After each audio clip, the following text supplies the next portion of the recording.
ജസ്ന തിരോധാന കേസിൽ അന്വേഷണം അവസാനിപ്പിച്ച് സിബിഐ. ജസ്നയെ കണ്ടെത്താനായിട്ടില്ല എന്നും ജസ്നയ്ക്ക് എന്ത് സംഭവിച്ചു എന്നതിനെപ്പറ്റി തെളിവൊന്നുമില്ല എന്നും സിബിഐ കോടതിയിൽ സമർപ്പിച്ച റിപ്പോർട്ടിൽ പറയുന്നു. നിർണായക വിവരങ്ങൾ ലഭിക്കാതെ അന്വേഷണം മുന്നോട്ട് കൊണ്ടുപോകാൻ സാധിക്കില്ല എന്നും സിബിഐ റിപ്പോർട്ടിൽ പറയുന്നുണ്ട്. 2018 മാർച്ച് 22-നാണ് എരുമേലി വെച്ചൂച്ചിറയിൽ നിന്നും ജസ്ന മരിയ ജെയിംസിനെ കാണാതായത്. പോലീസും ക്രൈംബ്രാഞ്ചും നടത്തിയ അന്വേഷണത്തിനൊടുവിലാണ് സിബിഐ കേസ് ഏറ്റെടുക്കുന്നത്.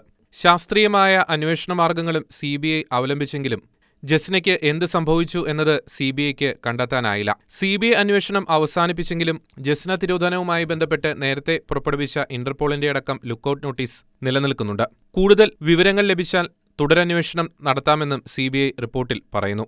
അതേസമയം സിബിഐ അന്വേഷണം അവസാനിപ്പിച്ച് കോടതിയിൽ റിപ്പോർട്ട് സമർപ്പിച്ചെങ്കിലും എൻഐഎ അന്വേഷണം ആവശ്യപ്പെട്ട് കോടതിയെ സമീപിക്കുമെന്ന് ക്രിസ്ത്യൻ സംഘടനയായ കാസ വ്യക്തമാക്കി.